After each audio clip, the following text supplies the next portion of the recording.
If anyone loves the world, the love of the Father is not in him.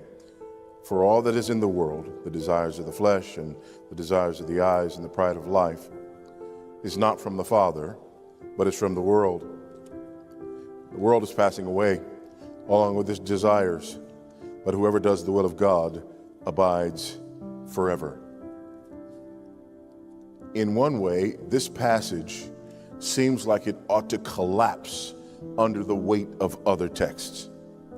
It appears to be completely out of place and almost contradictory in light of the fact that we as Christians are not just lovers, we're profligate lovers.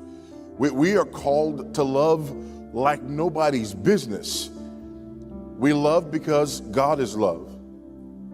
We love because God first loved us.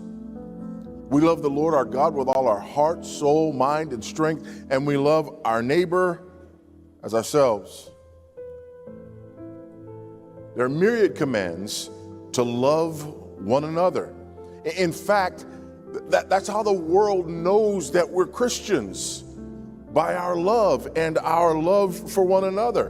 But not only our love for one another, we love our enemies.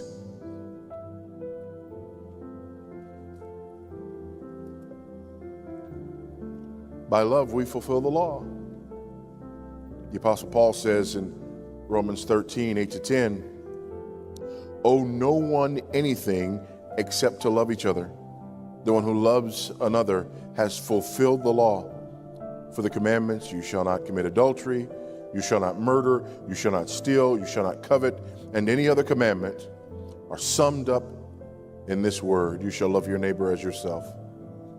Love does no wrong to a neighbor. Therefore, love is the fulfilling of the law. And then there's the issue of the world. This seems to contradict our most beloved verse in the Bible, John 3:16. For God so loved the world that he gave his only son, so that whoever believes in him should not perish, but have eternal life. That's what can make this text of ours so confusing.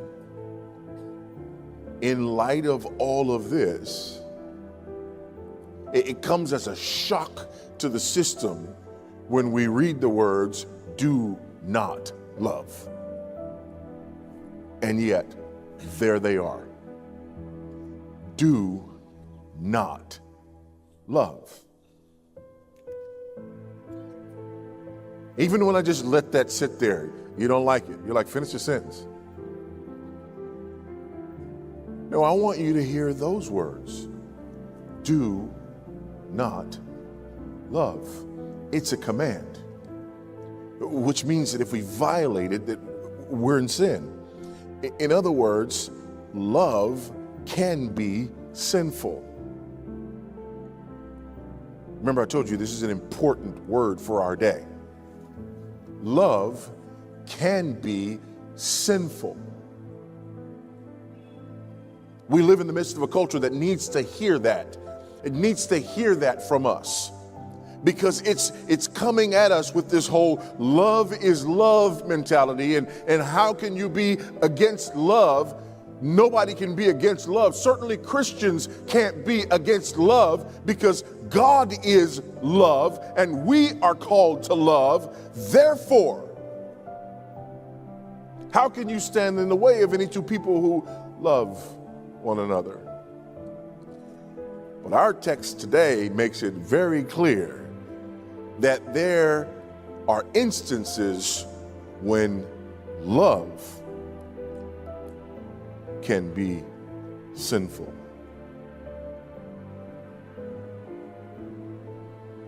In other words, this is more than just a theoretical, theological discussion for us to have. This is a very practical, rubber meets the road issue. This issue of love being sinful. The question is, what makes love sinful? What could possibly make love sinful? Under what circumstances would love be considered sinful? Well, first of all, love becomes sinful when it is directed at the wrong object. Love becomes sinful when it is directed at the wrong object. Look at verse 15. Do not love the world or the things in the world. If anyone loves the world, the love of the Father is not in him. Do not love the world. Now, it's very important to note that this word world, especially in Johannine literature, is used in at least three different ways. First of all, the world can refer to all creation. You see this in John 1, John 3, John 4, John 6, John 7, John 8, over and over again.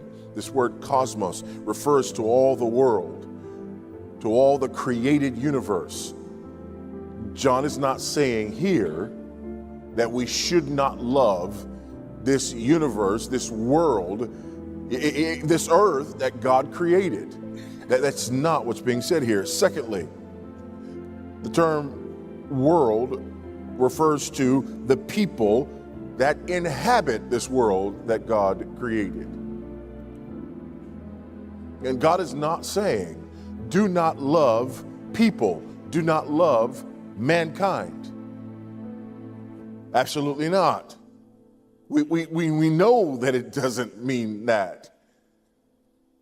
Because the love that we're called to give, even to our enemies, the great commandment, love the Lord your God with all your heart and love your neighbor as yourself. So John can't be talking about that first world here, and he can't be talking about that second world here. That would be a contradiction. However, there's a third use of the term world. And that third use refers to the spiritual realm that is in opposition to God and in rebellion against his kingdom. It is that third sense of world